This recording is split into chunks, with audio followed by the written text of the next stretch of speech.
Shalom, shalom, bien-aimés de Dieu, shalom. Bienvenue à votre émission Plateau charismatique. Ce soir, je reçois pour vous l'apôtre Samuel Kwesi qui vient nous parler de la prière pour l'évangélisation. Comment prier pour l'évangélisation. Et nous sommes à la 47e édition de cette émission parce que la semaine dernière, nous avons eu un contretemps qui fait que nous n'avons pas pu faire cette émission. Mais aujourd'hui, ce soir, nous sommes là avec vous pour l'émission de l'évangélisation, qui est la mission première du chrétien. Donc, bonsoir, apôtre. Bonsoir, servant de Dieu, Rebecca Martine. Comment allez-vous ce soir? Dieu fait grâce, merci. Et vous? Amen, amen. Eh bien, écoutez, chez nous, le beau temps commence à rentrer. Donc, D'accord. le beau temps arrive, hein. Le matin, il fait très, très froid, mais dès qu'arrive passé midi, il commence à faire chaud, un peu plus chaud. Donc, Ok. nous sommes dans la bonne humeur. Dieu soit loué. Amen, amen. Eh bien, Amen. écoutez, apôtre, nous allons prier de suite pour rentrer, nous mettre en communion avec l'Esprit de Dieu et que Allons-y. l'Esprit de Dieu puisse prendre le contrôle de ce moment. Amen. Amen. Éternel, Saint-Esprit, ce nous soir, venons nous te recommandons prier ce cette temps. Nous émission. prions de Nous te demandons nous de prendre le conduire, contrôle, de nous édifier. de bénir ce Nous moment, prions de bénir d'édifier nos les rêves, événements, bénir nos adresses, d'édifier ton bénir ce peuple. moment. Conduis ce moment. Toute la gloire te Que cette revienne. parole Au qui est nom portée de aujourd'hui par ton au nom serviteur puissant vienne de toucher Jésus mon de cœur, vienne toucher Nazareth. mon cœur, vienne Toute la souffler. gloire te revienne. Seigneur, envoie ta Merci. parole, Seigneur. Et toi, Esprit de Dieu, tu convaincs de péché, de justice et de jugement. Dans nos cœurs, viens Nous toucher prions, Seigneur, au travers de de cette parole. bénir, Au nom d'éclairer par ta du nom de parole. Jésus. C'est la lumière, Seigneur, dans ta le parole milieu qui de est ce semblable à une lampe allumée. au milieu Que de la nous, gloire te prends le revienne. contrôle. Que ton nom soit Alléluia, célébré. toi, Seigneur, Au au nom nom de de Jésus. Jésus-Christ. Amen. Amen, amen. Eh bien, apôtre, je vous laisse la parole. Merci, servant de Dieu, que la grâce de Dieu soit sur vous. Amen, amen. Nous, tous ceux qui nous suivent de près savent que nous parlons de l'évangélisation pendant nos émissions, Amen, amen. pendant ce temps.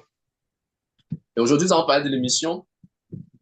Dans l'émission, nous allons parler de l'évangélisation encore. Oui, Et nous allons comprendre que tous les chrétiens, tous ceux qui sont en Jésus, qui n'évangélisent pas, ne seront pas sauvés. Tous ceux qui sont en Jésus, qui n'évangélisent pas, ne seront pas sauvés. Et nous allons voir une parabole qui semble être choquante. Et franchement, je l'avoue que j'avais cru que dans cette parabole, ce que je pensais était juste. Voyez-vous? La amen. parabole des boucs et des brebis. Il va nous montrer que ceux qui se disent être en Jésus, qui n'évangélisent pas, ne seront pas sauvés. Nous allons ici et maintenant prendre la parabole de Matthieu, la parabole des boucs et des brebis. Matthieu chapitre 25, le verset 31 au verset 44, 46. Matthieu chapitre 25, le verset 31 au verset 46. Alors, Je vais le lire si vous le permettez. allez-y, hein. Ok, Matthieu chapitre 26, Matthieu chapitre 25, le verset 31 au verset 46. Je lis la parole du Seigneur. Verset 31. Lorsque le Fils de l'homme viendra dans sa gloire avec tous les anges, il s'assiera sur le trône de sa gloire.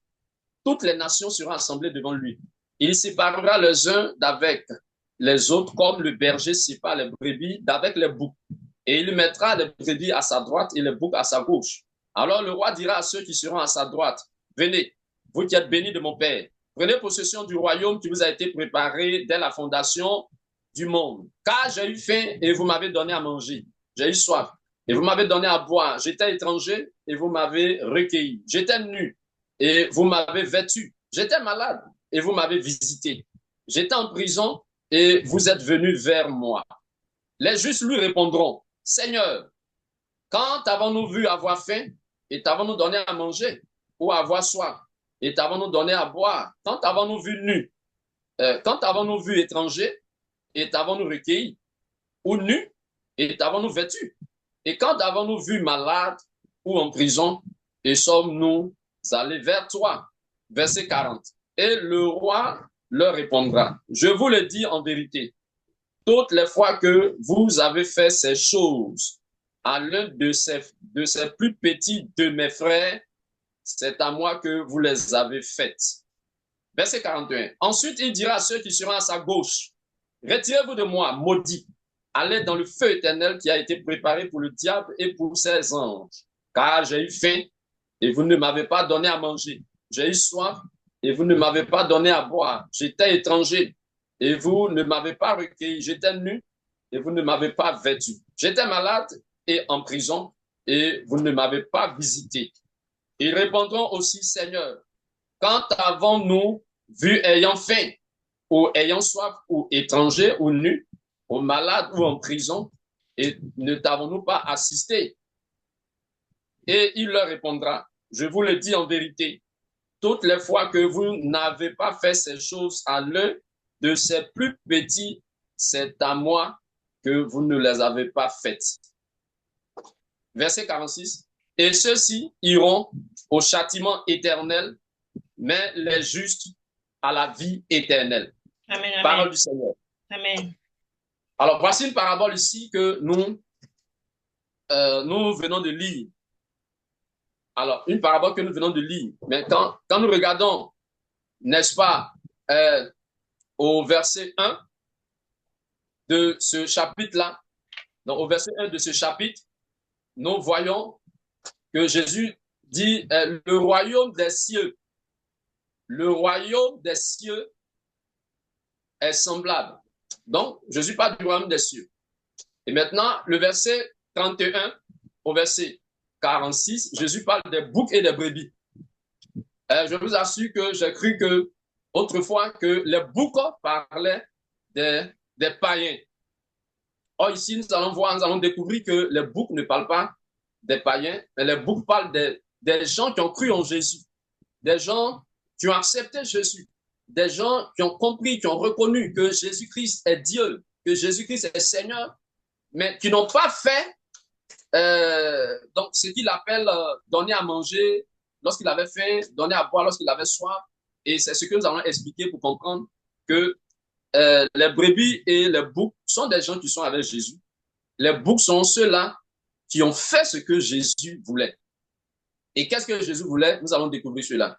Et les boucs sont aussi des personnes qui étaient avec Jésus, qui n'ont pas fait ce que Jésus voulait.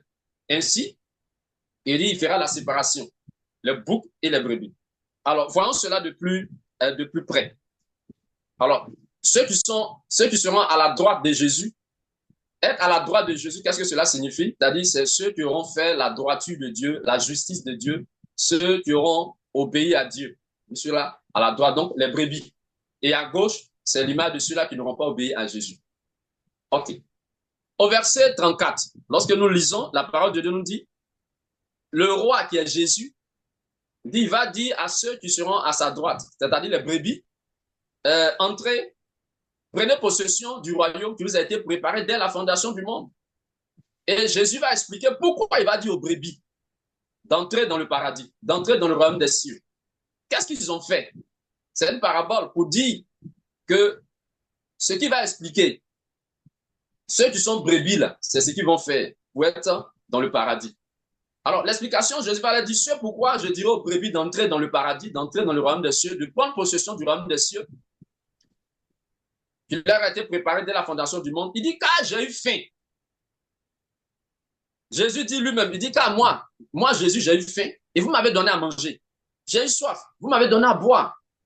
J'étais étranger, vous m'avez recueilli. J'étais nu, vous m'avez vêtu. J'étais malade, donc vous m'aviez visité. J'étais en prison. Voilà, vous êtes venus vers moi.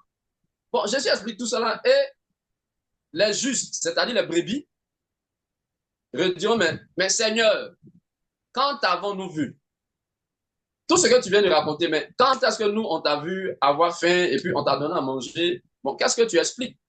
Et Jésus dit, toutefois, que vous avez fait tout ce que j'ai cité là, toutefois que vous avez fait cela à l'un des plus petits de mes frères, c'est comme c'est à moi que vous les avez faites.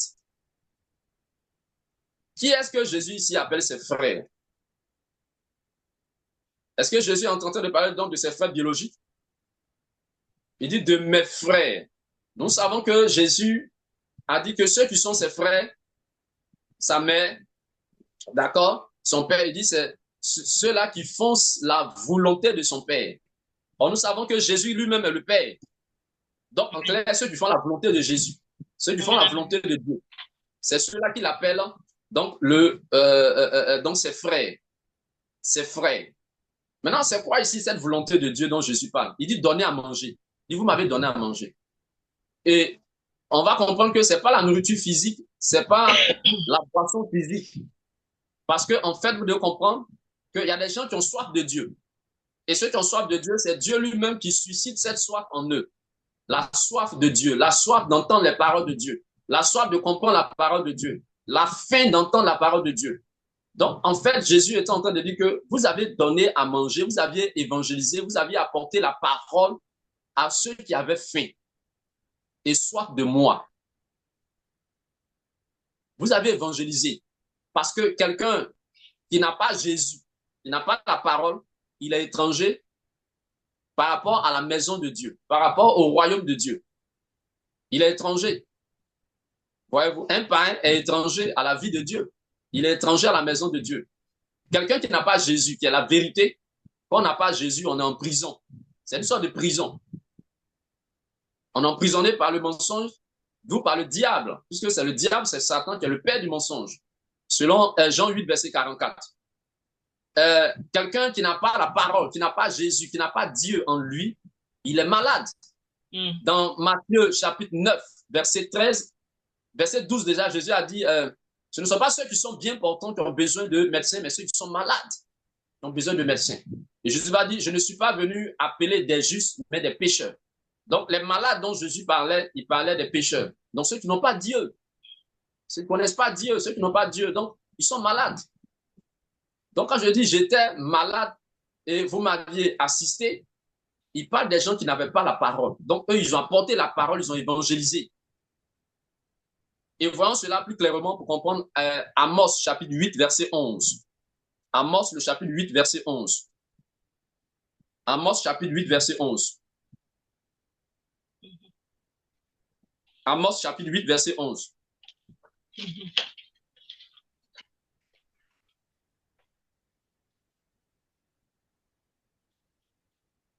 Alors, je lis la parole du Seigneur.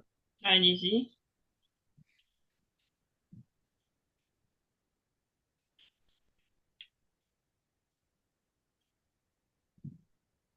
Alors, il est mis ici. Voici, les jours viennent, dit le Seigneur, l'Éternel, où j'enverrai la famine dans le pays, non pas la disette du pain et la soif de l'eau, mais la faim et la soif d'entendre les paroles de Dieu. La faim et la soif d'entendre les paroles de Dieu. La faim et la soif, non pas la faim donc d'une nourriture, non pas la soif de l'eau, mais la faim et la soif d'entendre les paroles de Dieu. D'entendre les paroles de Dieu. Donc, quand Jésus parle de ses frères, à qui les brebis, ses frères auxquels, ou le frère auquel donc les brebis ont apporté la nourriture, ont apporté de l'eau, ont apporté le vêtement, ont apporté assistance parce qu'ils étaient malades. Cette assistance, en fait, c'est la parole, c'est l'évangélisation. Parce que le Seigneur ici parle de la faim et la soif de la parole de Dieu. Et nous allons voir des exemples plus clairement. Donc, en fait, pour Jésus, une brebis, c'est quelqu'un qui évangélise. Celui qui est vraiment brebis du Seigneur, le Seigneur va forcément lui parler de l'évangélisation. Vous ne pouvez pas marcher avec le Seigneur et puis le Seigneur ne va pas vous parler de l'évangélisation. Ça, ce n'est pas possible. Dieu travaille avec sa parole. Et je vais poser une question tout à l'heure. En fait, c'est ce qui est la volonté de Dieu. Dieu nous demande de nous multiplier. Si vous avez un fruit, par exemple, un avocat, si vous avez un avocat, ou bien que vous devez multiplier l'avocat, qu'est-ce que ça va donner? Ça ne va pas donner des oranges. Ça ne va pas donner des citrons. La multiplication donc de l'avocat, donc la multiplication de l'avocat ne peut donner que des avocats. Mhm. Donc, quand la parole de Dieu dit de nous multiplier, quand Dieu nous demande porter du fruit, donc porter du fruit, c'est se multiplier. Mhm. Donc, si vous êtes en Jésus, et puis Jésus nous dit, ah, multipliez-vous, qu'est-ce que ça voudrait dire? C'est-à-dire qu'à travers nous, par vous, par nous, qui sommes en Jésus, d'autres personnes doivent quoi? Croire en ce même Dieu que nous prions, croire en ce même Dieu en qui nous avons cru et que nous servons, que nous adorons. Donc, porter du fruit en Jésus. En fait, c'est cela qui est l'évangélisation, on se multiplie. C'est-à-dire qu'il faut qu'il y ait d'autres femmes, d'autres personnes comme nous qui croient en Jésus, qui croient que Jésus est Dieu, qui croient que Jésus est Seigneur. C'est cela, porter du fruit. Et c'est dans l'évangélisation. Et dans l'évangélisation, qu'est-ce qu'il faut? C'est la parole qu'il faut apporter. Donc, pour qu'il y ait multiplication, il faut la sémence. Donc, voilà, pour qu'il y ait fruit, il faut qu'il y ait la semence. Et la semence, c'est la parole de Dieu. Amen, amen, amen. Donc, ici, c'était en parabole. Il dit, j'ai eu faim, donc ils ont donné à manger. On va voir, je veux dire, un exemple, voilà, qu'on ne va pas lire. Regardez un peu le cas du diacre Philippe dans Actes des Apôtres, le chapitre 8, le verset 26 au verset 38. La parole de Dieu dit que l'eunuque éthiopien, lui, il avait faim de comprendre la parole de Dieu. Il avait soif de comprendre la parole de Dieu qu'il lisait dans le prophète Ésaïe. Il ne comprenait pas. Il y avait une soif.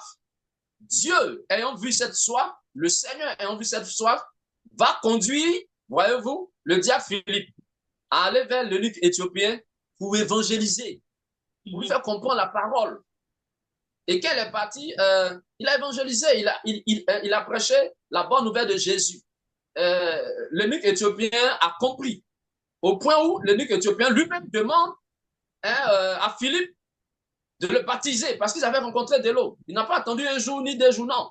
Le même jour, il a compris la parole, ils ont rencontré de l'eau. Il dit baptise-moi. Qu'est-ce qui empêche que je me fasse baptiser? Et Philippe lui a dit, mais bon, si tu crois de ton corps, il dit, oui, je crois que Jésus est le Fils de Dieu. Il a baptisé. Il a porté du fruit.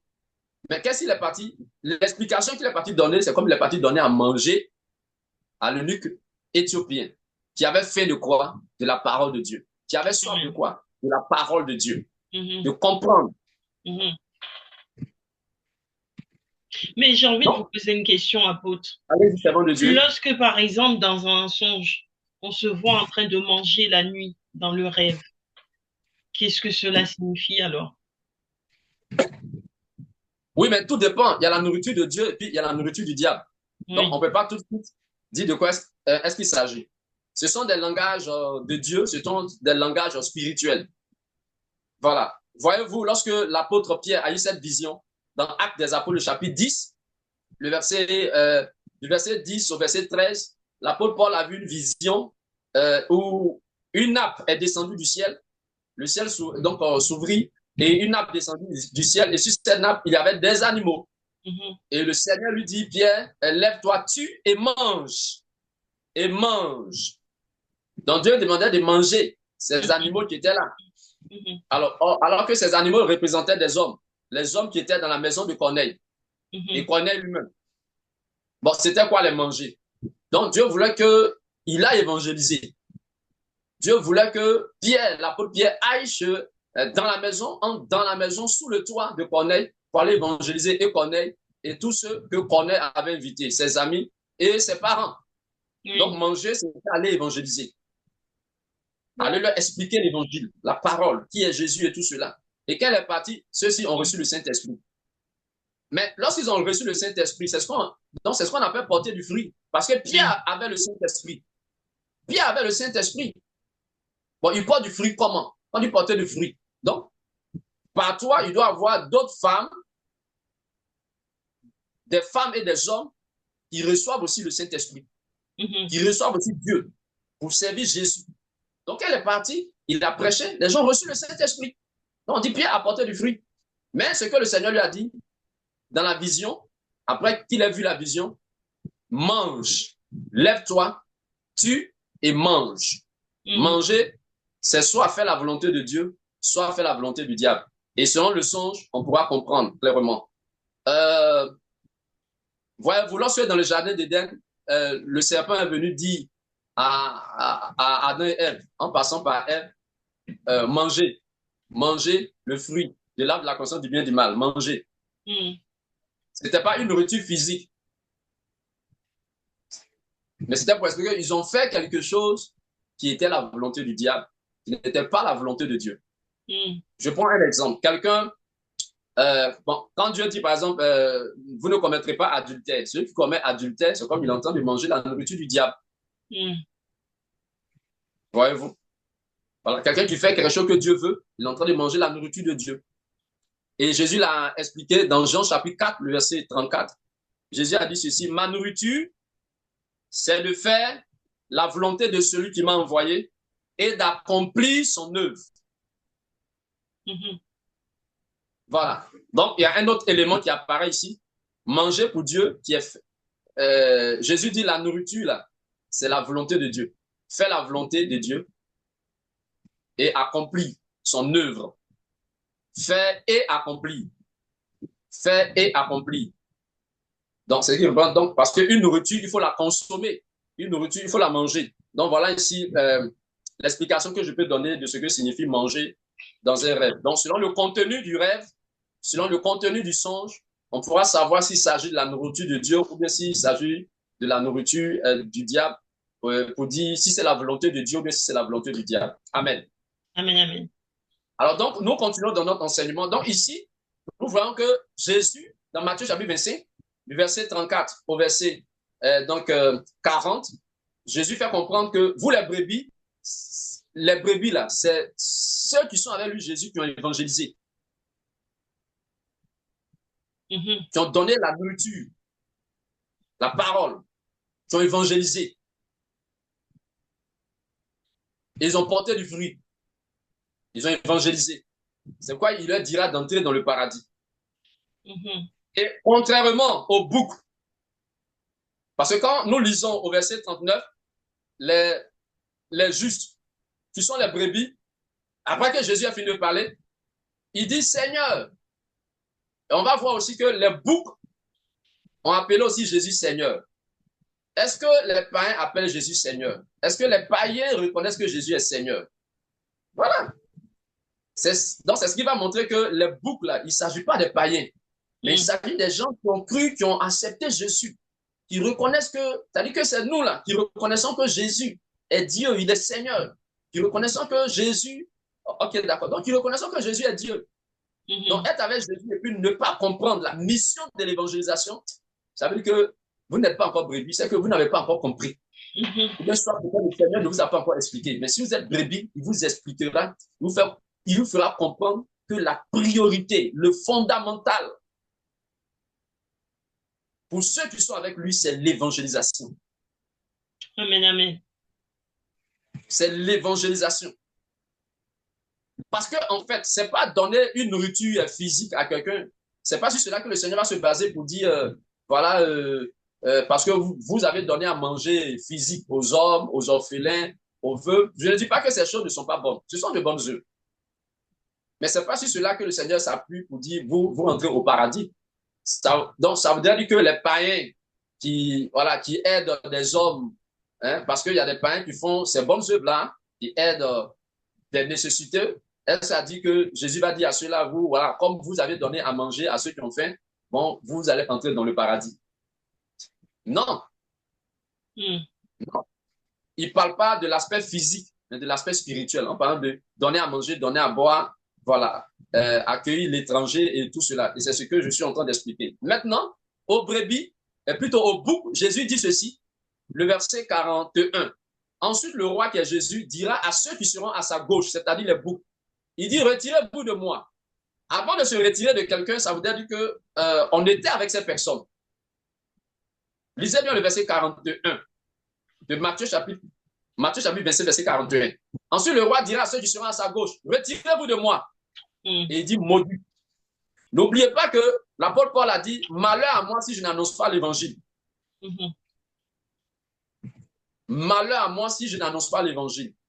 On peut dire en d'autres termes, je suis maudit si je n'annonce pas l'évangile. Si je n'évangélise pas, mais je suis maudit. Malheur à moi. Donc, Jésus ici, il parle des brebis. C'est-à-dire que lors du jugement de son avènement, Il dit qu'il va faire la séparation. Voilà. Donc, la séparation. Il dit les boucs là. Il va leur dire, mais vous êtes maudits. Mm.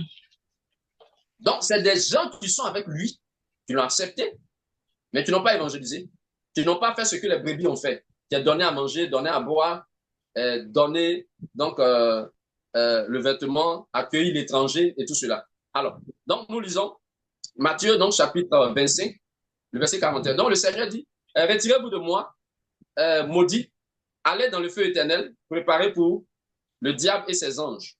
Et Jésus va expliquer pourquoi.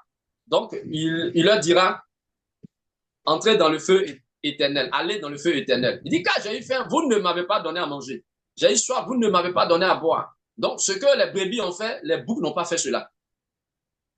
Ils n'ont pas évangélisé. Et au verset 44, écoutez ce que les boucs disent à Jésus. Les boucs appellent Jésus Seigneur. Les boucs appellent Jésus Seigneur. Pourquoi les boucs disent Seigneur? Donc, la parole de Dieu dit ceci. Voilà, quand nous lisons, donc clairement au verset Matthieu chapitre 25, on va lire entre les lignes. Parce que ceux qui n'ont pas cru en Jésus ne peuvent pas dire Jésus est Seigneur. Et on va voir un verset qui fait comprendre que si quelqu'un n'a pas le Saint-Esprit, il ne peut pas dire que Jésus est Seigneur. C'est pas possible.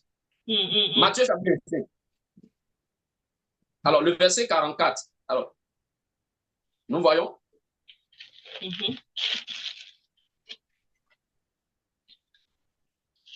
Voilà, le verset 44. Alors, les boucs répondront au Seigneur. Donc, ils répondront aussi, Seigneur, quand avons-nous vu ayant faim, ou soif, ou étranger, ou nu, ou malade, ou en prison, et ne t'avons-nous pas assisté? Bon, pourquoi les boucs appellent Jésus Seigneur? Pourquoi les boucs ici disent Seigneur?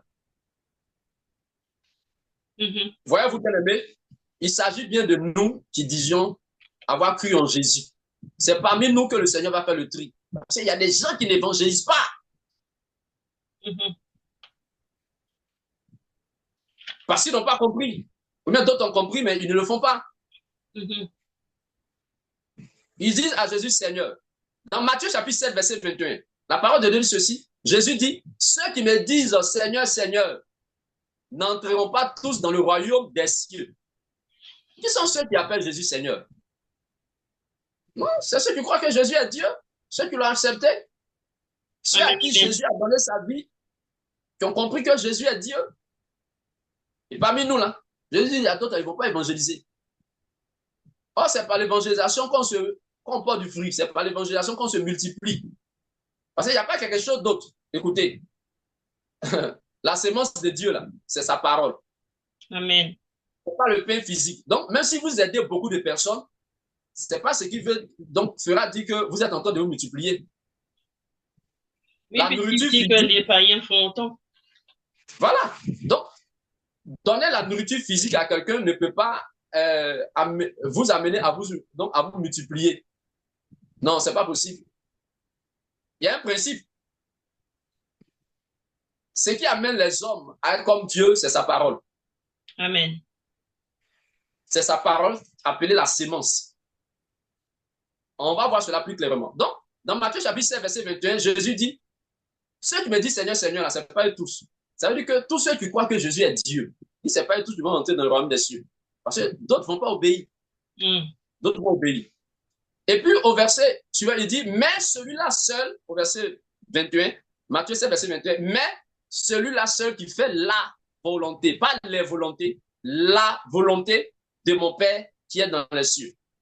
La volonté de mon Père qui est dans les cieux. Pourquoi pas les volontés, et puis c'est la volonté? Pourquoi la volonté? C'est-à-dire, il y a une chose qui est nécessaire. Vous savez, lorsque Jésus était dans la maison de Marthe, la parole de Dieu que Marie était assise, donc au pied de Jésus, écoutait la parole du Seigneur. Marthe suivait et dit, Seigneur, ne t'inquiète pas de ce que Marie me laisse seule faire le ménage. Et Jésus dit à Marie, Jésus dit à Marthe, tu t'inquiètes et tu t'agis pour beaucoup de choses. Marie a choisi la bonne part. Tu ne le seras point ôté. Écoutez la parole. C'est ce qui est essentiel. C'est ce qui amène les hommes à se multiplier. Amen, amen. Donc, c'est ce qui amène ceux qui sont en Christ à se multiplier. Donc, on parle d'évangélisation, à porter du fruit. C'est sa parole. C'est sa parole. Et on prend la parole de Dieu pour faire quoi? Pour évangéliser. Et la parole donc de Dieu, c'est Jésus. C'est Jésus lui-même. Donc, c'est de Jésus qu'on parle. Pas de lui. Par rapport au royaume des cieux. Par rapport au paradis. Qui est Dieu? À qui appartient le paradis? Pour que ceux qui comprennent là, croient aussi en Jésus. Deviennent aussi quoi? Disciples du Seigneur. En fait, c'est un peu cela. Et plus loin, au verset 22 de Matthieu chapitre 7, ceux qui appelleront Jésus Seigneur, Seigneur, à qui Jésus dira, vous là, vous n'entrez pas dans le paradis. Jésus dit, en ce jour-là, plusieurs me diront, Seigneur, Seigneur, n'avons-nous pas prophétisé par ton nom? Est-ce que les païens prophétisent par le nom de Jésus? Seigneur, Seigneur, n'avons-nous pas chassé beaucoup de démons par ton nom? Est-ce que les païens chassent donc les démons par le nom de Jésus? Seigneur, Seigneur, n'avons-nous pas fait beaucoup de miracles par ton nom? Est-ce que les païens utilisent le nom de Jésus approprié pour chasser les démons? Non. Il parle bien de ceux. En fait, c'est la même chose. Donc, c'est comme Jésus dit, ceux qui sont avec lui, là, c'est parmi nous, là, qui va faire le tri. C'est la même chose comme la parabole des boucs et des brebis. Tu nous avais donné de croire, moi particulièrement, tu m'avais donné de croire que les boucs parlaient des païens. Bon, ils ne parlent pas des païens. Un autre exemple. Dans le même chapitre de Matthieu, de Matthieu 25, là, il y a 3 paraboles. La première parabole, c'est la parabole des 10 vierges. La deuxième parabole, c'est la parabole des talents. Et la troisième, c'est celle que nous avons vue tout à l'heure, la parabole des boucs et des brebis. Et voyez un peu, les 10 vierges, qui avaient chacune une lampe, elles partaient à la rencontre de l'époux. Mais comprenez que les 10 vierges croyaient que Jésus est Seigneur, que Jésus est Dieu. Les 10 vierges croyaient que Jésus revient pour les sauver, pour les faire entrer dans la salle des noces. Est-ce que les 10 vierges, toutes les 10 vierges sont entrées dans la salle des noces? Non. Il y avait parmi les 10 vierges, mais les 10 vierges représentent ceux qui sont en Jésus, ceux qui croient en Jésus, ceux qui ont cru en Jésus, ceux qui croiront en Jésus avant son retour. Et la Bible que chacune des 10 vierges avait la lampe allumée. Écoutez bien. Alors, David disait, Psaume 119, verset 105, il dit, ta parole est une lampe à mes pieds, une lumière sur mon sentier. Que signifiait la lampe allumée qui était dans le main? La lampe allumée signifiait la parole que Dieu leur a donnée et il doit multiplier cette parole. David dit, ta parole, il dit à Dieu, ta parole, là, c'est une lampe qui est allumée. Amen, amen. Ta parole est une lampe à mes pieds et une lumière, pas une lampe qui est éteinte, mais une lampe qui est allumée. Donc, la lampe allumée dans la main des vierges représentait quoi? La parole de Dieu. C'était dans les mains. Amen, amen, amen. Et l'huile, là, c'était l'image du Saint-Esprit, le symbole du Saint-Esprit. Bon, parce que, franchement, on a entendu des enseignements pour dire, si tu as le Saint-Esprit, tu ne peux pas perdre le salut. Mais si tu as le Saint-Esprit, que tu ne fais pas ce que le Saint-Esprit veut. Donc, ici, il expliquait que il y a eu 5 ans folles et 5 sages. Ce sont les 5 sages qui sont entrés dans la salle des noces avec Jésus. Les 5 folles, on va lire sur la Matthieu chapitre 25, verset 11. Plus tard, la Bible que quand l'époux est arrivé, il est entré dans la salle des noces avec celle qui était prête, c'est-à-dire les sages. Les folles vinrent plus tard. Elles disaient, Seigneur, Seigneur, ouvre-nous. Matthieu chapitre 25, verset 11. C'est le même message que la parabole des boucs et des brebis. Les 5 folles ne sont pas des païens, ne représentent pas les païens. Les 5 folles, les 5 vieilles folles, vous pouvez lire cela, c'est le nom de Dieu, Matthieu chapitre 25, verset 11. Alors, plus tard, les autres jeunes filles vinrent et dirent, Seigneur, Seigneur, ouvre-nous. Voilà, de la même manière que les boucs, dans la parabole des boucs et des brebis, au verset donc 44, on dit Seigneur. Ici encore, les 5 vierges folles disent à Jésus, Seigneur, Seigneur, ouvre-nous. On va rentrer aussi dans la salle des noces, qui est le royaume des cieux. Voilà, elles ne sont pas entrées. Bon, est-ce qu'elles sont païennes? Ça ne peut pas des païens. Ça ne peut pas des gens qui ont cru en Jésus. Donc, qu'est-ce qu'elles ont fait avec la lampe allumée? Voilà. Quand on est en Jésus, c'est la parole qui nous donne, sa parole. Et c'est cette parole qui doit qu'on transmette. Donc, c'est ça qui est l'évangélisation. Il y a une autre image encore. Dans Matthieu chapitre 13, voyez-vous, Jésus avait parlé de 4 types de terre. Il dit, un semeur sorti pour s'aimer. La sémence qui est sémée, qu'est-ce que c'est? C'est la parole. de Dieu. Parce que quand quelqu'un vient à Jésus, quand Dieu te donne sa parole, et c'est cette parole, c'est-à-dire que pendant toute ta relation avec le Seigneur, c'est cette parole que tu dois véhiculer. Et dans Matthieu chapitre 10, verset 32, Jésus dit, c'est pourquoi quiconque me confessera devant les hommes, je le confesserai aussi devant mon Père qui est dans les cieux. On sait que le Père, c'est lui-même Jésus. Mais quiconque me réunira devant les hommes, c'est-à-dire que tu ne vas pas parler de moi devant les hommes. C'est-à-dire que si on doit évangéliser, Dieu a prévu qu'il y a des hommes à qui on doit parler. Il a prévu cela. Il dit, c'est de lui, c'est lui, on doit confesser devant les hommes. Maintenant, celui qui ne va pas, Jésus ne parlait pas aux païens, il parlait à ses disciples qu'il avait choisis. Il dit, celui qui ne va pas me confesser devant les hommes, je ne le confesserai pas aussi devant mon Père qui est dans les cieux. Or, c'est lui-même Jésus qui est le Père. Amen. Bon, supposons que vous êtes dans une salle de classe. Si votre nom n'est pas sur la liste de ceux qui sont dans la salle de classe, votre nom ne sera pas cité. Ben non. Votre nom ne sera pas cité. Non, vous ne faites pas partie de la liste de ceux qui sont dans cette salle, dans cette classe. En fait, c'est ce que Jésus est en train de dire. Donc, pour avoir notre nom sur la liste de ceux qui sont dans le royaume des cieux, ceux qui vont entrer dans le royaume des cieux, Jésus dit, on doit parler de lui aux hommes. On doit le confesser devant les hommes. On doit parler de lui. C'est cela qu'il y a l'évangélisation. Dans l'évangélisation, on va parler de Jésus. Voyez-vous? Donc, elles avaient la parole, mais elles ne sont pas entrées. C'est-à-dire qu'elles avaient Jésus. Elles avaient la parole de Jésus. Alors, donc, j'étais en train de dire, on va terminer là-dessus. Donc, j'étais en train de dire dans Matthieu chapitre 13, de verset 3 au verset 8, Jésus a parlé de captif de terre. Il dit, un semeur sorti pour s'aimer. Normalement, lorsque nous avons une semence physique, on l'apporte où? On l'apporte en terre pour qu'elle produise. La terre physique. La semence physique est semée dans une terre physique pour qu'elle produise, elle donne du fruit. Jésus compare la vie des hommes à une terre. Maintenant, nous qui sommes avec lui, nous qui l'avons accepté, il nous donne sa parole qui est la sémence. Maintenant, il veut que nous, là, notre vie soit une terre qui produise. OK.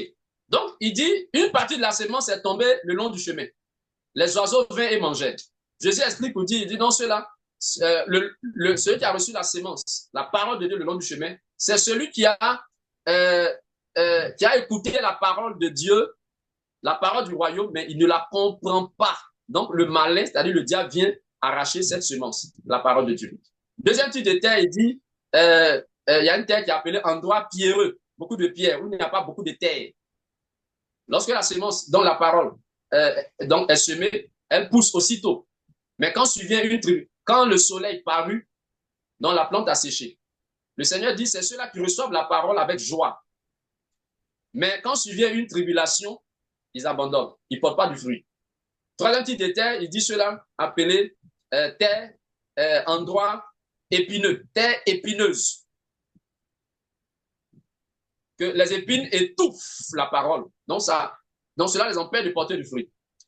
Jésus dit, c'est ceux-là qui sont séduits, dont les soucis de ce siècle et la séduction donc des richesses les empêchent de porter du fruit. C'est-à-dire, ils n'évangélisent pas. Et quatrième type de terre, donc Matthieu chapitre 13, verset 8, il dit, c'est ceux-là qui, la bonne terre, il dit, c'est celui-là qui entend la parole du royaume. Il la comprend. Il porte du fruit. Un grain donne 30, un autre grain donne 70, un autre grain donne 100. C'est-à-dire, ils produisent. Il parle de nous. Quand on reçoit sa parole, qu'est-ce qu'on fait avec sa parole? C'est la sémence. Voilà. C'est pour nous reproduire, porter du fruit. Alors, quand le Seigneur dit aussi porter du fruit, c'est pas que quand on va marcher et puis on voit sur nous, de façon physique, voilà, des mangues sur nous, voilà, mais des goyaves. Non. Quand il porter du fruit, c'est-à-dire multipliez-vous. Et cette multiplication, c'est par quoi? C'est par la parole de Dieu. Amen. Amen, amen. Ainsi dit, les boucs sont des gens, en grippe, on peut dire qu'ils sont chrétiens, mais qui n'évangéliseront pas. C'est ceux-là qui ne seront pas sauvés. C'est ceux-là qui représentent les vierges folles. Et d'ailleurs, même quand on dit vieille folle, ça veut dire quoi? Quand on dit folle, vieille folle, ça veut dire que c'est des gens qui n'ont pas obéi, qui étaient insensés. Parce que pour Dieu, ne pas lui obéir, ça veut dire qu'on est insensé. Dieu, lui, il est sage. Mm. Et il explique cela dans Matthieu chapitre 7. Après qu'il a dit, oh, ceux qui me disent Seigneur, tous ceux qui me disent Seigneur, Seigneur, n'entreront pas dans le royaume des cieux. En ce... Amen, amen. Bon, je crois que l'apôtre a un petit souci de connexion. Nous allons patienter un peu. Vous m'entendez? Oui, là, on vous entend. Vous étiez un peu figé. Ah oui, mais bon, c'est un appel entrant qui a interrompu la connexion. OK. Donc, Jésus finit d'expliquer, il dit, verset 22 de Matthieu chapitre 7, en ce jour-là, plusieurs me diront, Seigneur, Seigneur, n'avons-nous pas prophétisé par ton nom? N'avons-nous pas fait beaucoup de miracles par ton nom? N'avons-nous pas chassé des démons par ton nom? Et Jésus dit, je leur dirai ouvertement, retirez-vous de moi, je ne vous ai jamais connu, vous qui commettez l'iniquité. Maintenant, ils étaient dans quelle iniquité? Ils étaient dans le péché. Ils n'obéissaient pas à Jésus.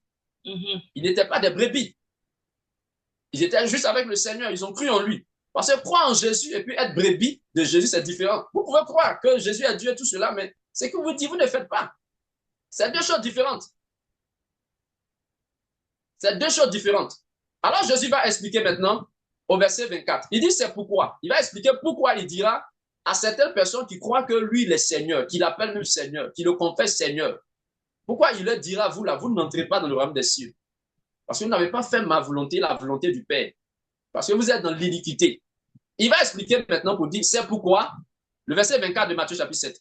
Il dit, c'est pourquoi quiconque entend ces paroles que je dis, dans ce que moi, Jésus, je dis, et si tu mets en pratique, tu es semblable à un homme qui est sensé, pas un homme qui est fou, qui est semblable à un homme qui est prudent, un homme qui est sage, dans d'autres versions de la Bible.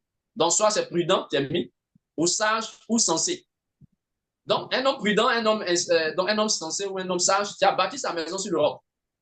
Il dit, la pluie est venue, les torrents, le vent se sont jetés contre cette maison, elle n'est point tombée parce qu'elle était bâtie sur le roc. Et ensuite, il dit, et quiconque entend ces paroles que je dis et ne les met pas en pratique est semblable à un homme qui est fou, ou est semblable à un homme qui est insensé, ou est semblable à un homme qui est imprudent. D'où les sages folles. On dit que c'est des gens qui sont avec Jésus, ils n'obéissent pas. Ils ne travaillent pas avec la lampe allumée qui est la parole. Ils travaillent avec la parole, c'est on évangélise. Et c'est ce que Jésus est en train de dire aux brebis. Il dit, vous là, vous avez donné à manger. Parce que moi, j'avais faim. Alors, voyez, je termine. L'eunuque éthiopien qui avait faim, il voulait comprendre, c'est comme c'est Jésus qui avait faim. C'est comme c'est Jésus qui avait soif. Parce que lui, tant qu'il ne comprend pas la parole de Dieu, il ne peut pas accepter pour faire partie de la vie de Dieu, de la maison de Dieu, donc du royaume de Dieu, de la famille de Dieu. Il faut qu'il comprenne. Parce que là, vous voyez, il ne s'était pas encore baptisé. L'eunuque éthiopien n'était pas encore baptisé parce que souvent les gens ne comprennent pas. Bon, si Philippe aussi ne partait pas, il n'avait pas aussi comprendre. Parce qu'il était en train de lire. Il ne comprenait pas. Bon, les gens ne comprennent pas. Puisque la parole de Dieu dit que la sémence, là, celui qui est appelé le long du chemin, il écoute la parole, mais il ne comprend pas. Donc, Satan vient enlever. Non, lui, il ne peut pas être sauvé. Il ne peut pas suivre Jésus. Il ne peut pas faire la volonté de Dieu. Non, il ne comprend pas. Parce que quand Philippe est arrivé auprès de lui, Philippe lui a demandé, mais comprends-tu ce que tu lis? Et l'eunuque éthiopien dit à Philippe, ça c'est Actes des Apôtres, chapitre 8, verset 32. Il dit, comment le comprendrait ici? Il n'y a personne pour me guider. Il n'y a personne pour m'expliquer. Donc, c'est nous que Jésus choisit. Nous qui sommes avec lui, il nous donne sa parole, il nous amène à comprendre sa parole pour qu'on puisse l'expliquer à ceux en qui le Seigneur crée la soif. Maintenant, il y a quelque chose qui est très important.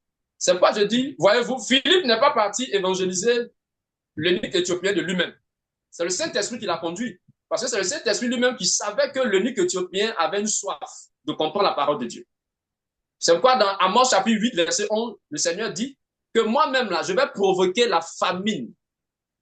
En fait, la faim et la soif d'entendre la parole de Dieu. Vous savez aussi que le proconsul a eu cette soif d'entendre la parole de Dieu de l'apôtre Paul. dans Actes chapitre 13, Actes des Apôtres chapitre 13. Mm. Et le proconsul a demandé à ce que l'apôtre Paul vienne vers lui parce qu'il voulait entendre la parole de Dieu.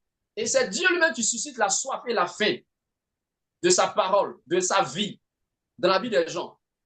Non, on ne peut pas savoir. C'est lui qui révèle. Pourquoi? Ça doit se faire par le Saint-Esprit. D'où la lampe, d'où l'huile qui était dans la lampe allumée, le Saint-Esprit. Donc, bien aimé, il ne s'agit pas de faire beaucoup de choses. Je vous donne une image très claire. Au temps de Noé, qu'est-ce qu'il fallait faire pour être sauvé? Il fallait rentrer dans l'arche. Que signifie entrer dans l'arche? Bon, on va parler de cela prochainement.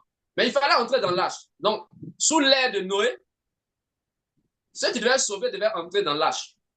Donc, si vous n'entrez pas, donc ceux qui ne sont pas entrés dans l'arche, peut-être qu'ils étaient dehors, en train de faire de bonnes œuvres, aider des gens, donner à manger, peut-être même construire des hôpitaux, ouais, s'ils avaient assez de moyens, construire des hôpitaux pour faire soigner des gens. Bon, est-ce que cela pouvait être sauvé? Non. C'est ce qu'on appelle la volonté. Donc, le Seigneur dit, celui-là, ceux qui fait la volonté. Ce n'est pas d'abord beaucoup de choses. Il y a une chose qui est importante. La comprendre depuis faire. Donc, au temps de Noé, les gens, pour être sauvés, il fallait entrer dans l'arche. Maintenant, si vous entrez dans l'arche, ceux qui sont dans l'arche là, faites la générosité là, dans l'arche. Si vous n'entrez pas dans l'arche, vous êtes en dehors de l'arche, vous êtes en train de faire de la générosité, donc vous n'êtes pas sauvés. Qu'est-ce que je veux dire? On peut aider les gens, voilà, mais si on n'est pas dans l'évangélisation, on ne sera pas sauvé. Comme on a raté le but. Amen, amen. Parce que ce n'est pas d'abord pour donner à manger aux hommes que le Seigneur a choisi. C'est qu'on se multiplie par sa parole. Donc ça, c'est à part. Et cela n'a rien à voir avec le physique. Je donne une autre explication. Ouais, Matthieu chapitre 7, verset 33. Jésus a dit aux disciples, déjà au verset 31-32, il a dit le manger et le boire. Le manger et le boire, le vêtement, il dit ce sont les païens qui recherchent cela. Il dit, mais vous, cherchez premièrement le royaume et la justice de Dieu, et toutes ces choses vous seront données par-dessus. Donc, voyez-vous que rechercher ou trouver le royaume et la justice de Dieu ne parle même pas de la nourriture. Puisqu'il dit, cherchez d'abord, premièrement, le royaume et la justice de Dieu. Ça, c'est une chose. Ça parle donc des choses spirituelles. La parole de Dieu, Dieu, voilà sa justice. Et il dit, toutes ces choses vous seront données par-dessus. Qu'est-ce qui sera donné par-dessus? Le vêtement, le bois, peut-être maison, voilà. Donc, cela n'a rien à voir. Cela n'a rien à voir avec l'évangile. Cela accompagne l'évangile. Mais ce n'est pas l'évangile. Cela accompagne l'évangile. Ce n'est pas l'évangile. Amen, amen. L'évangile, c'est la parole de Jésus qu'il faut donc annoncer. Maintenant, s'il faut, bon, Dieu veut qu'on aide, voilà, s'il faut aider les gens, bon, voilà, il faut donner à manger. Ça, c'est une deuxième chose. Il dit la première, c'est trouver le royaume de Dieu et sa justice. Et quand on trouve le royaume de Dieu, c'est ce royaume de Dieu qu'on annonce. Et c'est ça qui est l'évangélisation. Quand on trouve le royaume de Dieu, c'est trouver la parole du royaume, Jésus, l'évangélisation. Donc, c'est pourquoi, si on n'évangélise pas, on ne peut pas être sauvé. Cela m'a rappelé un songe que j'avais eu il y a 3 ans. Le songe m'a quand même choqué parce que, bon, pas choqué, mais bon, j'étais un peu bizarre. Je me disais, mais est-ce que c'était dans mes pensées? Dans le rêve, c'était que j'étais en train de parler à l'église il y a 3 ans de cela. Mais aujourd'hui, je comprends mieux pourquoi Dieu m'avait donné ce rêve. Dans le songe, c'est comme j'étais en train de parler à l'église. Voyez-vous? Et le songe même était en parabole parce que moi, ma mère est décédée. D'accord, ma mère est décédée depuis 2003 et j'ai eu le songe en 2021. 2021, c'est là que j'ai eu le rêve. Dans le rêve, ma mère vivait sur le point de donc elle était malade sur le point de mourir. Et à ma mère, je parlais. Mais avant de lui parler, je voyais chacun de mes frères biologiques qui passaient à tour de rôle et qui parlaient à ma mère. Et je ne savais pas de quoi. Mais moi, à mon tour, je me suis retrouvé devant ma mère et je lui disais, maman, l'évangélisation dont j'ai parlé là, en tout cas, si tu fais, même si tu meurs, parce qu'elle était malade sur le point de mourir, j'ai dit, si tu fais l'évangélisation, même si tu meurs, tu seras sauvé. Et puis c'est comme ça que je me suis réveillé. Et Dieu va m'expliquer cette parabole que ma mère à laquelle je parlais représentait l'église. Et chacun de mes frères biologiques qui passait à tour de rôle pour lui parler mes frères et mes sœurs biologiques de même père, même mère en réalité, euh, représentaient les frères et les sœurs en Christ.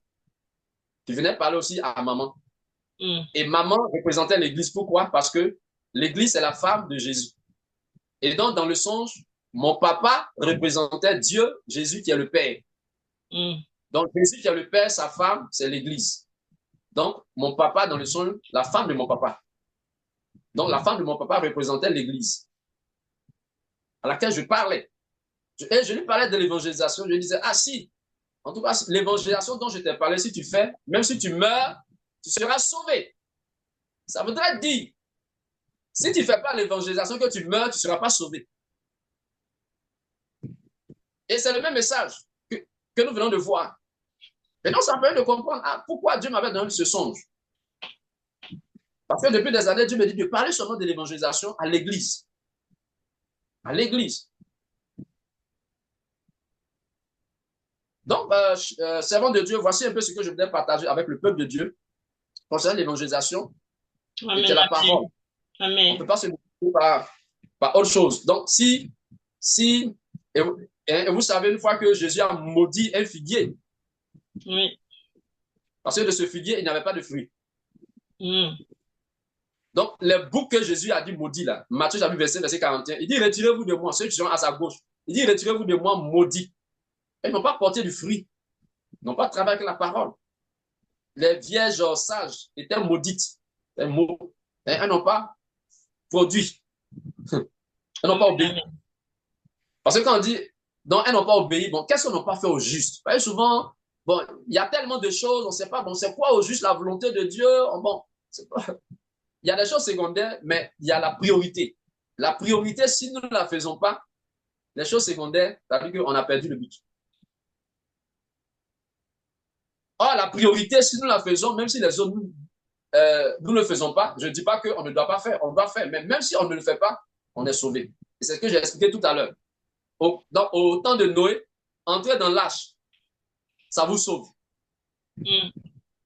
Maintenant, quand vous êtes dans l'arche, si vous avez l'argent, si vous avez des trucs à faire, vous pouvez aider. Voilà, aider. Aider dans l'arche. Les personnes qui sont dehors, ne sortez pas. Restez dans l'arche. Et puis aidez. Donc, je veux dire quoi, si on a compris qu'on doit évangéliser, et dans l'évangélisation, si on doit faire des aides donc, sociales, voilà, faisons-le. Mais pas en dehors de l'évangélisation. L'évangélisation avec la parole de Jésus. Amen. Amen, amen. Amen. Si vous me permettez, voilà, excusez, j'ai un verset que j'ai oublié de mentionner. Vous voyez, les boucs ont appelé Jésus Seigneur. Les vierges folles ont appelé Jésus Seigneur, Seigneur. Alors, 1 Corinthiens 12, verset 3, l'apôtre Paul dit que personne ne peut dire que Jésus est Seigneur si ce n'est pas le Saint-Esprit. Amen, amen. 1 Corinthiens chapitre 12, verset 3. Quelqu'un ne peut pas dire que Jésus est Seigneur si ce n'est pas par le Saint-Esprit. Donc, ça veut dire que les boucs avaient le Saint-Esprit. Donc, ce n'est pas les païens. Les boucs ont dit Seigneur. Quand avons-nous vu? Amen, amen. Les vierges ont dit Seigneur, Seigneur, ouvre-nous. Dans Matthieu chapitre 7, il a dit, ah mais Seigneur, on a chassé des démons par ton nom. Donc, ils avaient le Saint-Esprit. Donc, ça veut dire quoi? Nous qui avons le Saint-Esprit, ça veut dire qu'on peut ne pas être sauvé si on ne fait pas ce pourquoi Jésus nous a donné le Saint-Esprit. Et c'est pourquoi Jésus a dit aux apôtres, le Saint-Esprit, vous allez recevoir une puissance, le Saint-Esprit va venir sur vous, et puis ça sera pour faire quoi? Pour témoigner de moi, pour parler de moi, pour témoigner de moi. Donc, en vérité, si vous n'avez pas une expérience personnelle avec Jésus, vous n'allez pas comprendre ces choses. Il sera très difficile que vous soyez brebis. Mais si vous avez une expérience personnelle avec Jésus, pour le témoignage, il vous parlera forcément de l'évangélisation. Donc, il dit, mais brebis, donc pour Jésus, ceux qu'il appelle brebis, là, c'est ceux qui sont dans l'évangélisation. Ceux qui conduisent dans l'évangélisation. Ceux qui conduisent dans l'évangélisation. Que le Seigneur soit glorifié. Amen, amen. Il y a un verset, bon, ok, d'accord. On peut s'arrêter là pour aujourd'hui. Amen, amen, amen. Eh bien, écoutez, si vous pouvez faire une prière pour terminer, prier pour les enfants de Dieu, pour qu'ils soient touchés par cette parole. Qu'ils puissent Bien sûr, c'est recevoir bon. cette parole avec joie. Ok, nous prions le Seigneur. Éternel, nous te rendons grâce pour Grâce, Père éternel et tout-puissant. ta parole annoncée. C'est ton esprit qui convainc de péché, de justice et de jugement. Nous prions, Seigneur, que tu ouvres l'esprit de l'Église, de ton peuple, de tes serviteurs, sur la nécessité de l'évangélisation. L'apôtre Paul disait, 1 Corinthiens chapitre 9, verset 16, « Malheur à moi si je n'annonce pas l'évangile. » Est-ce que cela le concernait lui seul? Cela concerne toute l'Église. Tout cela que tu as choisi, tout cela que tu as appelé, à qui tu as donné le Saint-Esprit, auquel tu as ajouté à ton Église, qui représente, qui doit être l'épouse, d'où les 10 vierges. Mais parmi ces 10 vierges, elles toutes ne sont pas entrées dans la salle de noces. Nous pouvons faire partie de ces vierges folles. Nous devons travailler avec la lampe allumée qui est la parole, comme David le disait. Ta parole est une lampe à mes pieds et une lumière sur mon sentier. Ta parole est symbolisée par la lampe allumée. Et que devons-nous faire avec cette parole qui est la semence? Nous devons la fructifier. Nous devons la multiplier. Aujourd'hui, nous devons nous multiplier. C'est-à-dire des hommes et des femmes aussi qui vont être touchés par la parole, à qui tu donneras le Saint-Esprit. C'est ce que l'apôtre Pierre a fait. Tu l'as conduit, tu lui as parlé. Il est arrivé chez Corneille, pas de lui-même. Tu l'as orienté par une vision. Il est allé. Et tous ceux qui étaient là-bas, alors qu'ils prêchaient la parole, ils prêchaient ta parole, ils présentaient ta parole, ceux-ci ont reçu le Saint-Esprit. Voici le but. Ils ont reçu le Saint-Esprit. Ils ont donc ainsi été ajoutés à l'Église, puisque ta parole déclare dans Romains que si quelqu'un n'a pas ton esprit, si quelqu'un n'a pas l'esprit de Christ, il ne lui appartient pas. S'il n'appartient pas à Christ, il n'appartient pas donc à Dieu, il n'appartient pas donc à l'Église.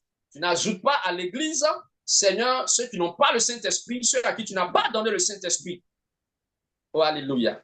Je prie que tu ouvres l'esprit de l'Église, de tes serviteurs, de tes servantes, sur la nécessité, la condition sine qua non de l'évangélisation, pour que nous-mêmes soyons sauvés. Merci, Seigneur. Tu éclaires ces hommes, tu éclaires ces femmes, tu éclaires tes serviteurs, tu éclaires tes servantes. Oh, alléluia. Jésus a posé une question dans la parabole du juge inique. Au verset 7 de Luc chapitre 18, Jésus dit, mais et Dieu ne fera-t-il pas justice à ses élus qui crient à lui jour et nuit? Je vous l'ai dit en vérité, il leur fera promptement justice. Et Jésus a posé une question. Il dit, mais quand le Fils de l'homme viendra, est-ce qu'il trouvera la foi sur la terre? Est-ce qu'il trouvera la foi sur la terre? Est-ce qu'il trouvera la foi sur la terre? Pas la foi des païens, mais la foi des élus dont tu parlais. La foi des élus. Les élus vont perdre la foi. Il dit, est-ce que vous devez trouver la foi sur la terre? Parce qu'il y a des gens qui vont abandonner. Des gens qui ne vont pas évangéliser. Et tu as dit aux disciples, cherchez vraiment le royaume et la justice de Dieu. Et quelle est cette justice que cette femme veuve, dans la parabole que tu as racontée, cette femme veuve qui allait voir le juge unique, pour lui dire, fais-moi justice de ma partie adverse. Quelle est cette justice en réalité? Est-ce l'argent? Est-ce sa situation financière, conjugale?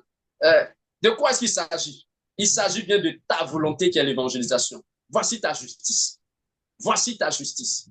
Et cette justice-là, le diable va s'opposer à ce que les uns et les autres que tu as choisis comprennent que la nécessité, hein, le fondamental, c'est l'évangélisation. C'est ce pourquoi tu nous as choisis. Et c'est l'Église qui représente ton épouse, qui doit te présenter des âmes, qui doit t'offrir des âmes. Et c'est ce que ta parole déclare dans 1 Pierre chapitre 2, le verset 4. Approchez-vous de lui, la pierre vivante, rejetée par les hommes, mais pierre précieuse, oh, devant Dieu. Il dit vous-même, comme des pierres vivantes, approchez-vous de lui pour former une maison spirituelle, un saint sacerdoce, afin d'offrir par ce saint sacerdoce, par cette maison spirituelle, des victimes spirituelles, offrir des victimes spirituelles qui soient agréables à Dieu par Jésus-Christ. Ces victimes spirituelles sont des âmes. C'est des âmes que nous devons te présenter par l'évangélisation. Des vies que nous devons te présenter par l'évangélisation. Tel est, Seigneur, le but de ton épouse, de l'Église, ces hommes et ces femmes que tu as choisis, à qui tu as donné le Saint-Esprit pour témoigner de toi, pour confesser ton nom, pour plus. Amen. Amen, amen. Merci Seigneur. L'apôtre a encore un problème de connexion. Que le Seigneur nous bénisse pour ce temps partagé avec nous. Et vraiment, n'ose pas l'évangile. Merci.